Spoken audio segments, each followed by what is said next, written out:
मेरी शादी के अगले ही दिन मेरी पत्नी ने जो राज बताया उसे सुनकर मैं हिल गया। मेरा नाम अर्णव है और जो कहानी मैं आपको सुनाने जा रहा हूँ वह मेरी ज़िंदगी की सबसे खौफनाक और सच्ची घटना है।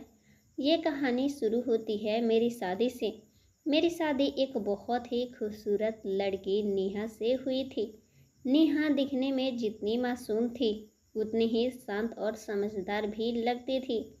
पहली नज़र में ही मुझे वह पसंद आ गई थी और घर वालों की मर्जी से हमारी शादी हो गई। शादी के दिन सब कुछ बिल्कुल परफेक्ट था। रिश्तेदार, हंसी खुशी, म्यूजिक, सब कुछ किसी फिल्मी जैसे लग रहा था। लेकिन मुझे बिल्कुल अंदाज़ा नहीं था कि इस शादी के पीछे एक ऐसा सच छुपा है जो हमारी ज़िंदगी बदल देगा। शादी के बाद जब पहली रात आई तो मैं थोड़ा नर्वस था लेकिन खुश भी था। नेहा मेरे सामने चुपचाप बैठी थी। उसका चेहरा थोड़ा डरा हुआ लग रहा था। मैंने हल्के अंदाज में उससे बात करने की शुरू की लेकिन वो ज़्यादा कुछ नहीं बोल रही थी। मैंने सोचा नई नई शादी है इसलिए शायद वह शर्मीली है, लेकिन कुछ देर बाद उसने अचानक मेरा हाथ पकड़ा और बोली, अर्णव, मुझे तुमसे कुछ ज़रूरी बात करनी है। उसकी आवाज़ कांप रही थी। मैंने हंसकर कहा, अब क्या सिगरेट है? लेकिन उसकी आंखों में डर देखकर मेरा दिल घबराने लगा। उसने कहा, अगर मैं तुम्हें सच बता दूं, तो क्या तुम मुझ पर विश्वास करोगे? मैंने कहा, हाँ बिल्कुल। उसने गहरी सांस ली और जो उसने कहा वह सुनकर मेरे पैरों तले जमीन खिसक गई। उसने कहा कि उसकी पहले भी शादी हो चुकी है और उसका पति मर चुका है। मैंने सोचा यह कोई बड़ी बात नहीं है, मैं भी तो शादीशुदा ही हूँ। लेकिन मेरी पत्नी ने मुझसे डिवोर्स ले लिया। लेकिन इसके आगे जो कहा उसने मुझे अंदर तक हिला दिया। उसने कहा उसका पति खुद नहीं मरा, उसकी मौत के पीछे एक राज है और वह राज अब मेरे साथ भी जुड़ चुका है। मैं हैरान होकर उसे देखने लगा। उसने बताया कि उसकी पहली शादी के बाद उसे अक्सर रात में अजीब अजीब आवाज़ें सुनाई देती थीं। दरवाजे अपने आप खुलते थे और उसका पति धीरे धीरे पागल जैसा हो गया था। एक रात उसके पति की मौत हो गई और डॉक्टर ने उसे हार्ट अटैक बताया। लेकिन नेहा को हमेशा लगा कि उसके पीछे कोई और है। मैंने ये सब सुनकर हंसने की कोशिश की और कहा कि ये सब तुम्हारा वहम है, लेकिन उसके चेहरे पर डर साफ नजर आ रहा था। उसने कहा, अर्णव, मैं मजाक नहीं कर रही। मुझे डर है कि वही सब तुम्हारे साथ भी ना हो जाए। उस रात मैं ज़्यादा सोचने की मूड में नहीं था क्योंकि मुझे सुहागरात का लुत्फ उठाना था।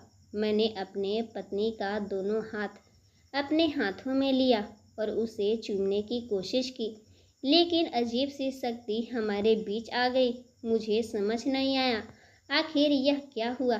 मेरी पत्नी ने कहा, मैं आपको खोना नहीं चाहती, आपको मेरी कसम, आप मुझसे दूर रहिए। मैं अपनी पहली पत्नी को खो चुका था और दूसरी पत्नी को खोना नहीं चाहता था, इसलिए चुपचाप मैं बगल में सो गया बिना कुछ सोचे समझे कि आगे क्या होगा। लेकिन रात के करीब 2 बजे अचानक मेरी आँख खुली। कमरे में अजीब सी ठंडक थी और दरवाज़ा हल्का सा खुला हुआ था।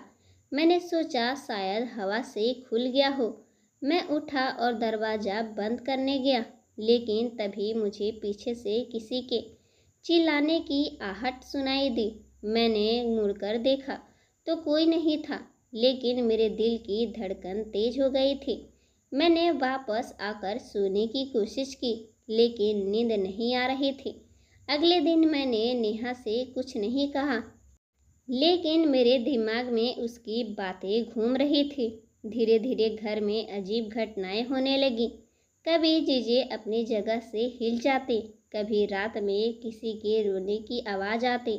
मैं डरने लगा था, लेकिन खुद को समझा रहा था कि ये सब वहम है।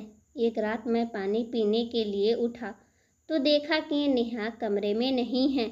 मैं उसे ढूंढते हुए नीचे गया तो जो मैंने देखा उसने मेरी रूह कँपा दी। नेहा एक कोने में खड़ी थी और किसी से धीरे धीरे बात कर रही थी, लेकिन वहाँ कोई नहीं था। मैं डरते हुए उसके पास गया और पूछा, तुम किससे बातें कर रही हो? उसने अचानक मेरी तरफ देखा और उसकी आंखें बिल्कुल बदल चुकी थी। वह बोली, वो आ गया है, वो हमें नहीं छोड़ेगा। मैं डर गया और उसे पकड़ के कमरे में ले गया। अगले दिन मैंने फैसला किया कि मुझे इस सब की सच्चाई जाननी होगी। मैंने नेहा के पुराने घर के बारे में पता किया, जहाँ शादी के बाद वह अपने पति के साथ रहती थी। वहाँ के पड़ोसियों से बात की तो उन्होंने बताया। उसने मेरे होश उड़ा दिए। उन्होंने कहा कि नेहा के पति की मौत के बाद कई लोगों ने उस घर में अजीब चीज़ें महसूस की थी और कुछ लोग तो वहाँ रहने से भी डरते थे। ये सुन मैं और ज़्यादा डर गया, लेकिन अब पीछे हटना मुमकिन नहीं था। उसी रात जब मैं घर लौटा तो माहौल और भी ज़्यादा डरावना था। रात के करीब 3 बजे अचानक कमरे का दरवाज़ा जोर से बंद हुआ और नेहा चिल्लाने लगी। मैंने देखा कि वह हवा में लटक रही थी, जैसे कोई उसे पकड़ रहा हो। मैं डर के मारे चिल्लाने लगा, लेकिन कुछ समझ नहीं आ रहा था। तभी अचानक सब कुछ शांत हो गया और नेहा जमीन पे गिर गई। मैं उसे अस्पताल ले गया और डॉक्टर ने कहा कि वह शॉक में है। कुछ दिन बाद जब वह ठीक हुई तो उसे मुझे बताया कि उसका पहला पति एक खतरनाक आदमी था, जिसने किसी काले तंत्र का सहारा लिया था और उसकी मौत के बाद वह आत्मा उसके साथ जुड़ गई थी। अब वह आत्मा मुझे भी नुकसान पहुंचाना चाहती थी। मैंने यह सब सुनकर एक तांत्रिक से मदद ली। आखिरकार मैंने एक तांत्रिक से मदद ली। वह शांत था, लेकिन उसकी आंखों में अजीब सी गंभीरता थी। उसने घर को ध्यान से देखा और कहा कि यह कोई सामान्य आत्मा नहीं है, यह बहुत शक्तिशाली और क्रोधित शक्ति है, जिसे खत्म करना आसान नहीं होगा। उसने मुझे एक विशेष पूजा करने को कहा और चेतावनी दी कि उस रात कुछ भी हो सकता है। मैं डरते हुए भी तैयार हो गया। रात होते ही पूजा शुरू हुई। जैसे जैसे मंत्र तेज होने लगे, घर का माहौल बदलने लगा। अचानक हवा बहुत तेज चलने लगी।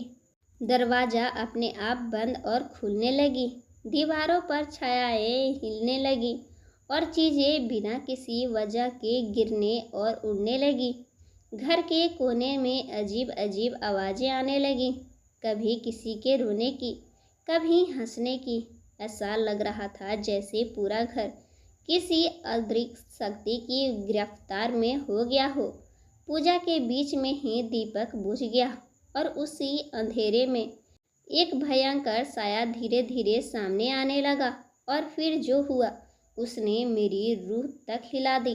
अंधेरे में वह साया धीरे धीरे और साफ होने लगा। उसका चेहरा इंसान जैसा था, लेकिन आंखें पूरी तरह काली, बिना पुतलियों के।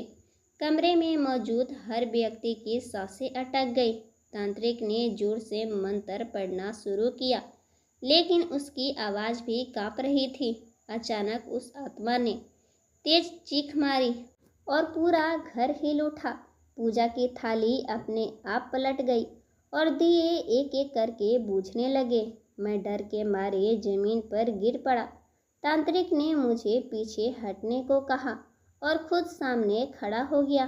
उसने आखिरी में सबसे शक्तिशाली मंत्र शुरू किया। हवा इतनी तेज हो गई कि खिड़कियां हिलने लगी। उस आत्मा ने गुस्से में तांत्रिक पर हमला करने की कोशिश की, लेकिन मंत्रों की शक्ति से वह रुक गया।